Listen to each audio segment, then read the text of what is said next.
o que pode causar um desequilíbrio no comportamento da criança. São 10 pontos gerais para a gente observar, para que a gente possa começar a treinar a nossa visão, o nosso olhar curioso para os nossos filhos. São muitos fatores, mas o primeiro, por exemplo, é idade e fase de desenvolvimento. Quais são os fatores? Físico, cognitivo, social, emocional.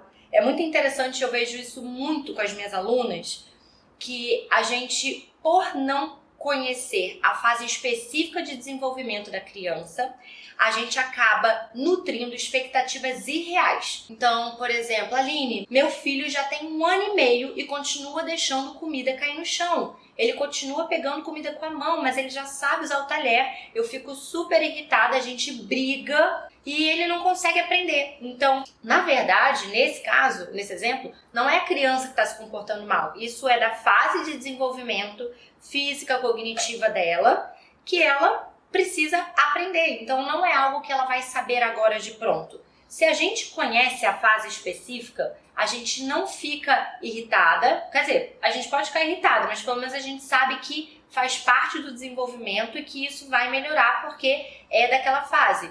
Ali perto de 2 anos, a Amanda e o Gabriel passaram por aquela fase dos gritos, do choro exacerbado. Por quê? É uma fase cognitiva e emocional muito intensa para a criança. Se você estuda, você vai saber. Ela está entendendo tudo que você fala, mas o cérebro dela não consegue transformar o que ela pensa e sente em fala. Então ela entende, mas não consegue te responder. Ela sente que ela quer uma coisa, mas ela não consegue te pedir. Então fica difícil para ela e ela chora, porque esse é o artifício que ela tem, chorar. Se você conhece a fase de desenvolvimento, não vai ser mais, assim, tranquilo, certo? Nossa, a criança chora, é difícil, mas você não tem aquela carga emocional que te drena energia, que faz você se sentir culpada, que faz você sentir uma mãe ruim. Conhecer a fase de desenvolvimento da criança é extremamente importante. O segundo ponto, além da idade e fase de desenvolvimento, é a individualidade. Cada criança é um indivíduo único. Todos os autores falam isso o tempo inteiro. Tudo que você for ler sobre infância fala isso. É como se fosse a nossa digital. Cada ser humano é único. Então, sim, existe uma fase de desenvolvimento que todas as crianças vão passar, mas cada uma vai vivenciar essa fase de uma forma, vai se expressar de uma forma específica, através do temperamento, da personalidade. Terceiro, bagagem cultural. É muito legal a gente pensar que como as culturas são diferentes. Eu tive o privilégio de ter os meus filhos em outro país e pude perceber vários aspectos que foram compondo o meu jeito de maternar. Por exemplo, algo que para mim é muito gritante, que foi quando eu me mudei para o Brasil, é rotina. Os americanos têm muita rotina. A gente ia para o parquinho do bairro, dava 5h15 da tarde, as pessoas sumiam. Elas evaporavam no ar, juro, era muito rápido. Então as crianças têm muita rotina. Você não vê criança de noite na rua, no restaurante. É uma rotina muito certa. Então para mim isso era absolutamente natural. Eu já estudava sobre isso e vivenciava. Quando eu cheguei aqui no Brasil e me deparei com uma cultura diferente, foi um choque. Aqui as crianças têm menos rotina. Então, é muito interessante ver como a bagagem cultural também influencia no comportamento dos nossos filhos. Quarto aspecto, atendimento às necessidades básicas. A criança, às vezes, está se comportando de uma forma inadequada porque ela está com fome, ela está com frio, ela está cansada, está super estimulada, está com sono. Então, eu sei que é óbvio, mas às vezes a gente esquece, então também é importante ressaltar. Idade e fase de desenvolvimento, individualidade, bagagem cultural e atendimento às necessidades básicas. Os primeiros 4 pontos. O quinto ponto, estado de saúde e bem-estar. A criança, ela precisa estar se sentindo bem fisicamente, ela precisa estar bem de saúde para ela se comportar bem.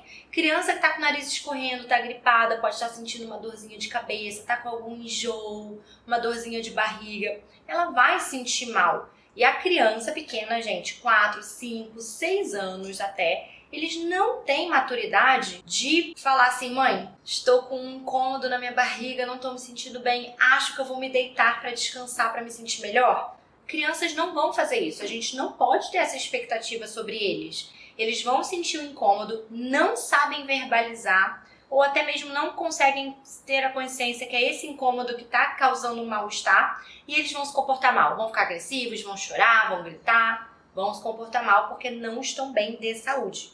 O 6º é ambiente familiar. Eu falo o tempo inteiro que as crianças são os nossos espelhos. Nós somos exemplo em absolutamente tudo que a gente faz. E aí eu quero dar um exemplo meu. Férias escolares, já era a 3ª semana.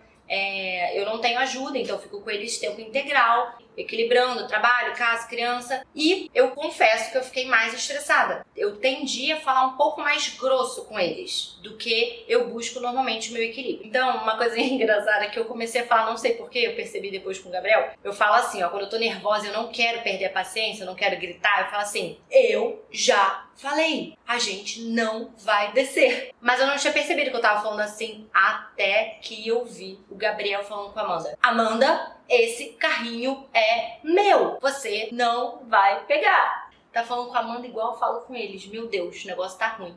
O ambiente não tá legal. Eu preciso me melhorar, eu preciso prestar atenção para que isso não influencie as crianças. Então a gente precisa ser consciente em que ambiente familiar nós estamos dando para o nosso filho. Você tá sempre atrasada? Você tá sempre com pressa? Você tá sempre tocando as crianças? Vambora, anda logo, a gente tá atrasado, calça o sapato, pega a sua mochila. Você tá sempre acelerada?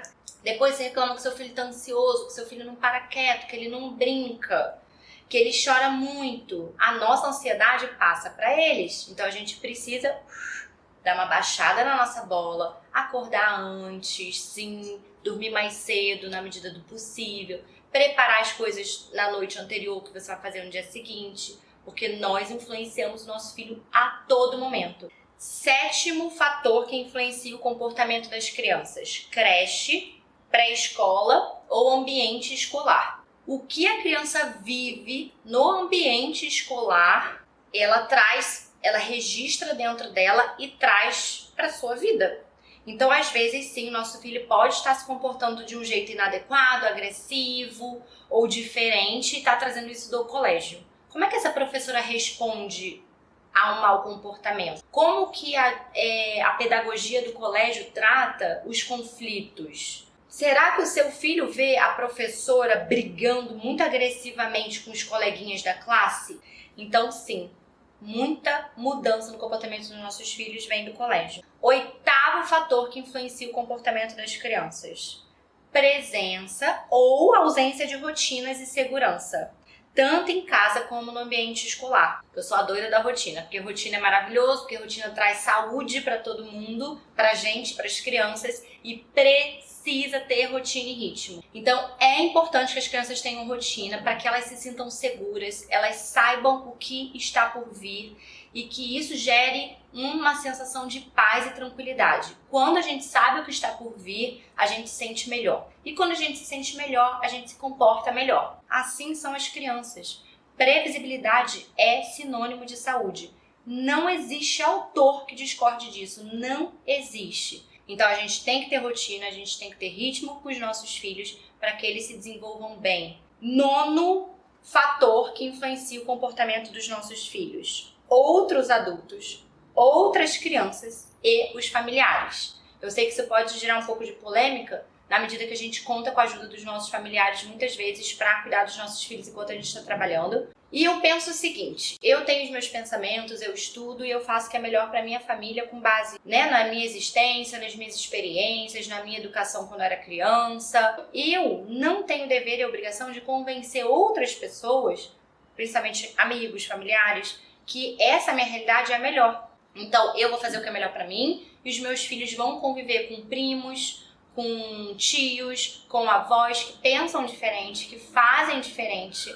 Pense que você está plantando a sua sementinha e que ela vai germinar e que seu filho vai ter os benefícios do que você está se esforçando para dar para ele, independente do que outras pessoas façam, independente do que essas influências tragam que você não concorde. a nossa sementinha vai estar lá, vai ser plantada. Não desista da sua sementinha, continue em frente, sabendo que sim, essas influências vão trazer questões para a vida dos nossos filhos. 10º e último fator que influencia o comportamento das crianças é como a criança aprendeu o comportamento no passado.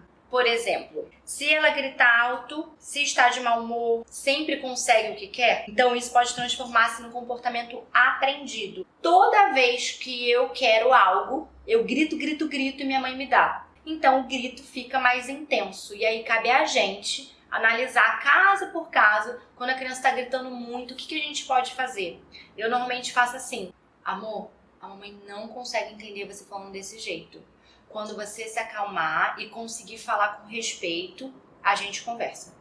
E eu não dou pra ela o que ela quer se ela fala gritando e me desrespeitando.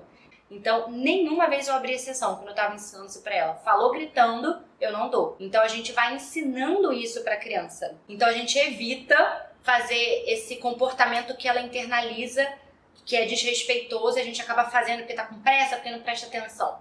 É importante a gente observar isso. Vocês percebem quão complexo é? Porque a gente não reprime comportamento, a gente busca a essência, o que está por trás. Então, olha quanta coisa pode estar por trás. Nós somos seres complexos. Então, a gente precisa analisar com muito cuidado o que realmente está influenciando o comportamento do nosso filho e como a gente pode ajudar ele a se reequilibrar dentro da sua vidinha, né? Dentro da sua existência.